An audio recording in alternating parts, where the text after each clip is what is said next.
We have all gotten in through the bouncer and into the bar, the Isobar. Yes, the entire team is here reassembled again for the highs and lows of meteorology. Our once a fortnight podcast, all about weather, all about the Great Lakes. And of course, we have Chief Meteorologist Emily down the road, Chief Meteorologist Rich over in Detroit, and myself, Chief Meteorologist Rob, here in Milwaukee. So the last couple of weeks have been interesting. I mean, we've had some really interesting setups lately meteorologically. We've had some crazy highs, some crazy lows. We've had some record highs here in Milwaukee. Since we didn't get a chance to chat with Rich a couple weeks ago, let's start with you. And before we do, though, I want to say thank you. You were away because you were doing what you do for the veterans.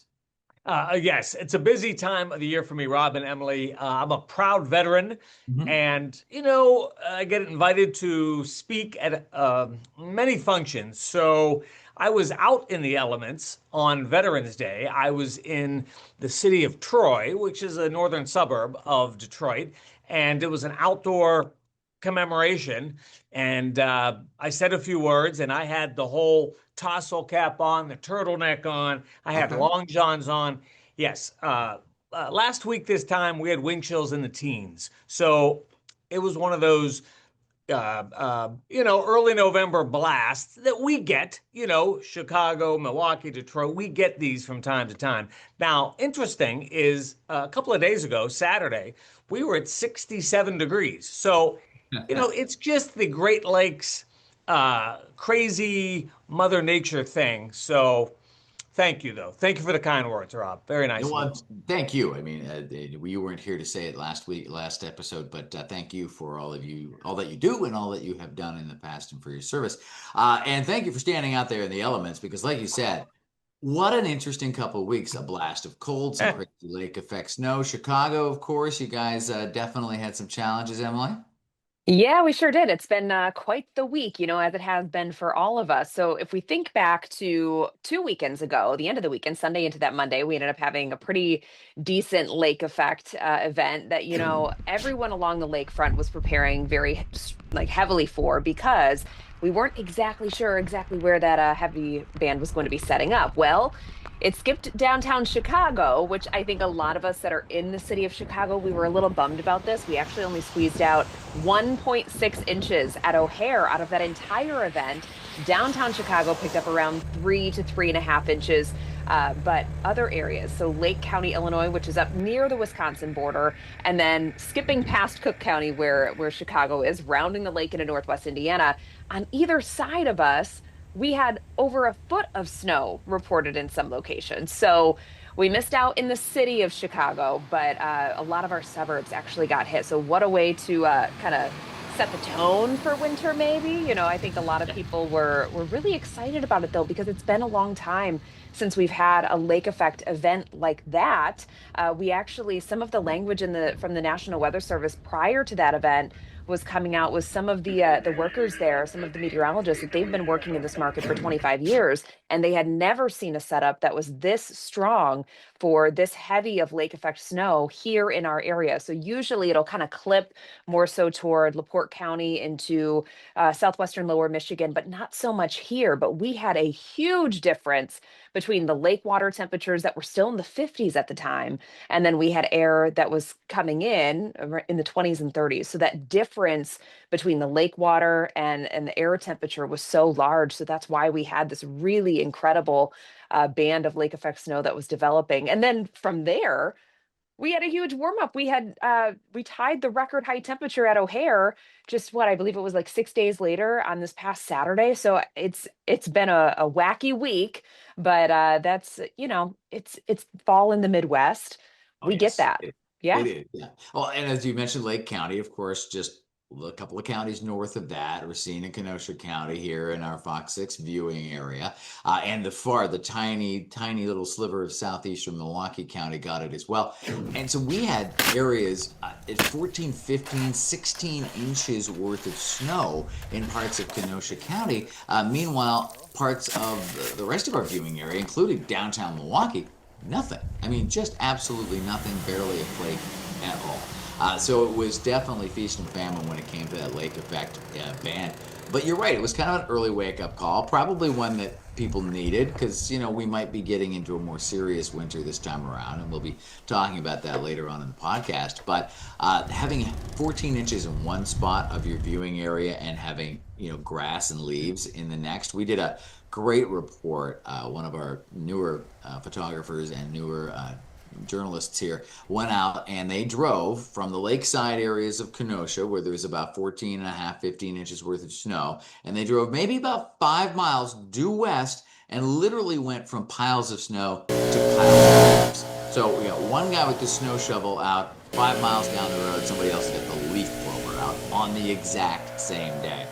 And then, like you said, the cold air came in. Now, Michigan, of course, Rich, gets kind of almost a triple whammy when it comes to some lake effect, but particularly the northern part of the state. Detroit, how did they fare? Well, I was going to give you the numbers. Now, they're not nearly as impressive as your numbers, Rob, and as your numbers, Emily. But for that system, that weekend that led to that cold blast for Veterans Day, we got officially 2.2 at Metro Airport. So we did have lake effect, and it was that northeast breeze that came from the Port Huron area and from the thumb of Michigan, and it drags it down into Metro Detroit. Now, there were parts of Macomb and St. Clair counties that had 3 to 5 inches of snow. There's always a couple of places that come in higher than that, but same thing. Our viewing area, from the city south, from the city west, very little, but the northern suburbs, especially, up into Macomb and St. Clair counties, some places close to 6 inches. And, it always is a shock. That first one, it's always a shock. But like you said, Rob, the snow belt areas of Michigan and near Traverse City, the ski resorts near Traverse City, and of course the UP, Marquette. And there is actually some decent terrain in the UP of Michigan and in northern lower, near Traverse City. I mean, they get a lot of snow up there. I'm just telling you that when those lake effect bands set up on that northwest flow, the snow piles up. I mean, we'll see 10, 12, 15 inches in some of those higher elevations, and that's very common. Now, we're pretty far removed from that here in Detroit, but it's the thumb that gets the most lake effect snow on that northerly flow. And sure enough, 10 days ago, it happened. Yeah, there you go. Like Emily was saying, it was such a perfect atmospheric setup. It was just like firing up Mother Nature's snow machine, and it just kept going and going. So, good to know you weren't left out on this one, Rich, because it felt like all spring and summer long, you just didn't get any of the crazy weather. We got it. There you go. That first cold blast, though, that got my attention. Stepping out Yeah. that Monday morning, that Tuesday morning for the Veterans Day stuff. Yeah, we had wind chills in the teens, and it's just bitter. And the dew points were like 12 and 13, and it's just that cold breeze that gets you in the Midwest. Yeah, and we were not alone. Misery does love company, right? At least here in the Great Lakes in the Midwest, we don't have to deal with falling iguanas. That was the story that, it's been around. It usually resurfaces every few years when they get a cold enough snap down in Florida to make the iguanas go into a semi-dormant state and unfortunately fall out of the trees down there. But it's a great way to illustrate how far south that cold air penetrated. I mean, Emily, you weren't alone in Chicago. There were so many people well south of you that froze too. Yeah, that's right. It really just wasn't the Midwest. Almost the whole eastern half of the US was dealing with cooler than average conditions. But the pictures, the images, the videos that were coming out of Florida with those falling iguanas I can't imagine seeing that, because it seems so out of place, which it is. And that's, they're not used to it. So I did a little bit of digging and reading about it. And essentially, anytime that the temperatures drop into the 40s, cold-blooded animals such as iguanas, their muscles don't work the same way, so they can't hold on to the trees. So that's why, unfortunately, they fall out. But that doesn't mean that they passed away. Doesn't mean they're going to be sleeping forever. They do kind of come back to life, if you will, once the sun comes out and they can warm up their bodies. So that was good to read. Yeah, that's right. Which is, yeah, you're right. I felt a little bit better about laughing when I found out they were okay. It was Right. not a forever situation for them. Rich, you do a lot of traveling. You've been everywhere, man. Have you ever experienced such a thing? Well, I've never seen the falling iguanas. Years ago, when I was on active duty, I ended up at Charleston Air Force Base in South Carolina for, a short temporary duty for a few days. And they got one of these nor'easters and it brought 2 inches of snow to Charleston, and everything was paralyzed. They don't have the snow devices, they don't have the removal devices. So I remember being in Charleston and thinking, wow, 2 inches brought the city to a halt. And it's interesting. The other interesting thing is last week, a friend of mine was in Orlando. And I'm getting these texts like, Rich, like, what's the story? Like, we're freezing. We didn't bring the right clothes, blah, blah, blah, blah, blah. I mean, we all know that it can get cold in Florida. I mean, it's a great destination when the weather and Mother Nature works out, but there's no promises this time of year down in Florida, into Georgia, the Gulf Coast. No promises. Yeah, no, you can always spot the Midwest vacationers down there in January. We're in shorts and a t-shirt, and the Floridians are all bundled in their winter wear. But you're right. I mean, you got to pack something because you never know. It can also be colder. Well, colder by Floridian standards, I suppose. Yes. But yes, speaking of the cold and the snow and the winter that is to come, there's been some updates on our winter outlook, and there's some interesting chatter online. So I thought we should probably weigh in and take a look ahead. For us, it seems like, at least in my portion of our Great Lakes viewing region, it seems like we're going to have, a bit of a softer start, might be a little more, on the milder start to the winter. And then potentially, once we get to the heart of things in January, February, early March, we might get hit with a pretty significant blast of cold air, even some more, traditional levels of snow, which we haven't had to deal with of late. And I believe that's pretty much the same scenario down the road in Chicago. Yeah, it is. So, I was thinking about the last couple of winters. They've been pretty easy to get through here in the Chicago area. Actually, last year we only had about 11 inches the entire season, and average for us is right around 30 inches of snow. So, this year, based on the outlook and the way things are looking, yes, it looks like we could be getting into some of that colder than average weather as we go into the later portions of the winter time. But something I always tell everybody is, that I think that's the biggest question as a meteorologist that you get is, what is this winter going to be like? Is it going to be really bad? You always have to think about in regions like all of us live, you're going to have those cold snaps. You are going to have the weeks where you have the sub-zero wind chills. And if you don't, hey, you can consider yourself lucky for that season because usually it does happen. But whenever we're talking about below average conditions, we're talking about the average. We're not talking about, one single week here or there or one system that's coming through with really cold air and a lot of snow. It's the average of the season, your highs, your lows put together. And it looks like we could be in for a little more of a traditional winter. And I think a lot of people are really looking forward to it. Think of the snow businesses in our region over the last couple of winters. They've really, really suffered. So it's something that I think a lot of people are like, okay, we're due. Let's do this. Yeah, just buckle up. Here we go. Yeah. We're going all in. Have you seen any notable changes in the outlook for your portion of Michigan over there, Rich? Let me tell you something, Robin, Emily. Tom Petty, he passed away a few years ago, but one Yep. of his famous songs is "Waiting is the hardest part." Waiting is the hardest part. So, we look at these maps, we look at these seasonal predictions, and they're very interesting. When you start to read the forecast discussions, very interesting. Um, well,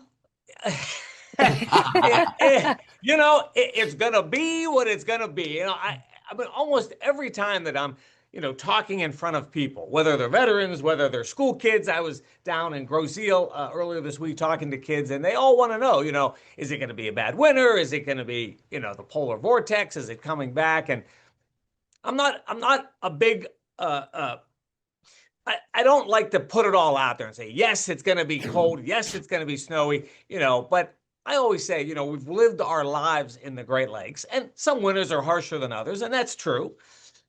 We're going to get some snow, and we're going to get some cold, and we're going to get some ice, and we're just waiting, Tom Petty, waiting is the hardest part. It's going to happen. But like you said, Emily, may we get a thaw, like a nice midwinter thaw. That's always, a nice thing. Or are we going to have a prolonged cold blast that lasts 2 or 3 weeks, which we get from time to time? I don't know. We're waiting. Yeah, I agree with you. It really is. You do have to play the wait and see game. It's important to remember, like Emily pointed out, and as you're pointing out, Rich, we're talking about a long duration forecast here. And not only is the average, it's the average of the averages, right? I mean, it's Mhm. all kind of smoothed out data at the end of the day. So to kind of say, oh, it's going to be cold this winter. Well, not every day, all the time, right? What I'll Here's what I'll say. If we finally get even a seasonal average snowfall in southern Wisconsin, I'll call that a tough winter because we just haven't had it. We've gone the last two or three. I think I shoveled the driveway twice last year. It just wasn't that big of a deal. So if South Central, Southeastern Wisconsin actually gets the 40 to 50 inches that we used to get on a typical winter, I'll call that a tough one because we're not ready for it at all. Now, part of what the Outlook is talking about is not about the snow necessarily, but about how cold might be disruptive. And it is certainly catching on because there's a fancy terminology in there that I think the social media world is enjoying called sudden stratospheric warming. Sounds Yeah. very ominous, doesn't it? It has lots of buzz online right now. There you I've go. seen lots of thumbnails of some very fun looking videos, but these are the fun things that, as meteorologists, we have to get out ahead of it before, people get the wrong idea of what it may be because we have a lot of flashy terms, right? So with sudden stratospheric warming, I think a lot of people, they hear that term and they think, okay, we're going to be warming up. It's actually the opposite of that for our region because it can displace that Arctic air and kick it down to the mid latitudes. So for us in the Great Lakes region, this could mean that we have that polar vortex term that everybody loves to get excited about going into the month of December. We could see a little bit of a flip flop here with our near to above average temperatures that we're enjoying right now that could be changing. So, sudden stratospheric warming for our region doesn't mean warming.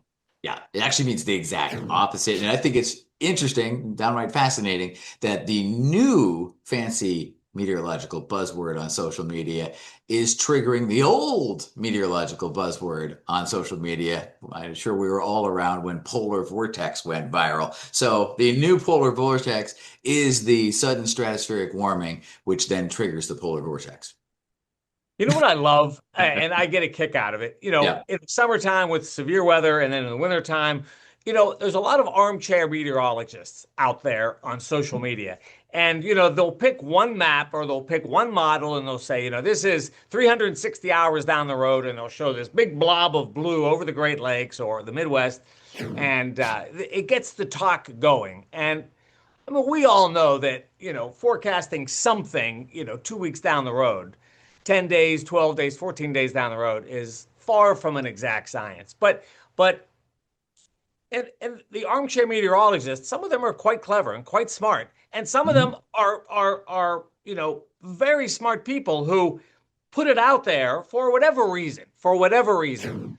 But it's interesting to see the conversations going and people get stirred up into it, and I don't have much to say about it. I don't want to, mm, tit for tat with somebody, a viewer in Southeast Michigan. It doesn't do much for me. Yeah, Hmm. no, I agree. But it is, I think, as Emily pointed out, it is an excellent opportunity to have these conversations because there is zero chance that we would think about having this conversation in any other format. If you went to your news director or your program director and said, "Hey, I want to spend 5 minutes tonight talking about sudden Exactly. stratospheric warming," so he'd be like, "Show yourself out. We're not doing that." So with it being, in the conversation, it's an opportunity to have that chat either, here on the Isobar, which is a perfect platform for us to dig deep, or just on the air, just, a few seconds to kind of educate the viewer and give them a heads up. Even in the shorter term here with the holiday forecasts coming up, try to get out ahead of any of these long range forecasts. Like you were saying, Rich, some of the folks that I think generally are just looking for clicks, trying to get followers, they're going to pick a crazy map, the outlier of the bunch that's 10, 12 days out, throw it up on social media and happily take the 1,400 clicks that they're going to get. It doesn't mean they're right and also doesn't mean we need to argue with them. They're opening the door for conversation. That's right. See, look at us go, being so open-minded. Well, I mean, I've got to flip my own script on this because it used to drive me crazy and I Yeah, wasted me way too. too Me much too. energy. And now Well, I'm just like, you know what? I engage with some of these folks because they're actually quite smart. They have their own areas of expertise that we can benefit from too. Well, and we all have hobbies, right? So weather is some people's hobby. Yeah. For us, it happens to be our career. And, if there's a lot of very clickable things that are online, and if it is really taking off, that gives us an idea too of what people are interested in that maybe we're not talking about, right?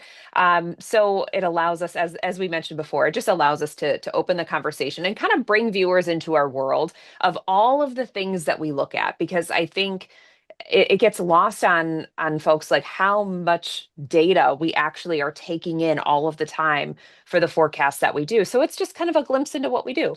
Yeah, I completely agree.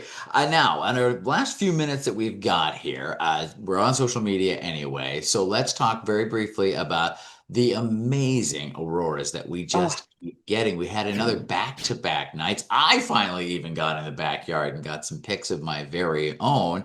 Rich, did you get a chance to take them in? Well, we were doing like streaming hits all evening, Oh, wow. late last week, that the big night, and we got some great MDOT camera footage from Big Rapids, where Ferris State is, and up around Mount Pleasant, where Central Michigan is. We saw a great live video of the Northern Lights. Here in Southeast Michigan, there was great pictures from Battle Creek and from Muskegon, Benton Harbor. We didn't really see a lot in Metro Detroit. Now I went home and stood in the cold, and I was taking pictures and looking with my eyeballs, and all of it yielded a big zero from Luderman, and I felt like let down, like I didn't do it right, but I was out there trying. But it was around us. It was west of us. It was northwest of us, but we didn't get a lot here in Detroit. Yeah, sometimes the cities are a little tougher. Chicago fare any better? so I was not lucky enough to see it. However, we have some of the most amazing photographers that take pictures here in the city of our city skyline, and especially out looking over the lake, because of course we have the city pollution over the city and near the city, but you can still, take your drone out over the lake and then get those images. So we saw them in the city, and some of the suburbs around here had the most stunning views, and they seemed so vibrant. And I know that things come through a little bit better when you're using a camera versus your naked eye, Right. but regardless, I mean, we had really, really stunning photos, and I'm starting to get a little bitter about it because I've never seen them myself. I've always been either at work and I'm looking at other people's photos, and then now I live, downtown Chicago, so I don't live in a dark space at all.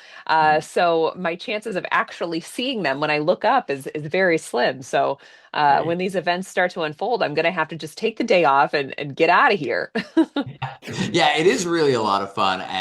The naked eye versus the camera is definitely a very big difference. I'm lucky enough I live in a burb just outside of Milwaukee, so there's less light pollution. I back onto a golf course, so there's not much in the way of light there at night. That obviously don't have street lights on the golf course. So I was able to step out into near zero light and be able to get that shot. It was kind of a greenish hue for the naked eye. Got the cell phone camera up there, and that sees it so much better. And I got some purples and some greens and some yellows, and it was fantastic. And a lot of viewers, why is this happening all of a sudden? And obviously, it's a great opportunity to talk about solar cycles, and we're kind of hitting the peak. So this is going to start to taper off. But there's also the fact that we have these now. We didn't have these the last time we were at the peak solar Mhm. cycle.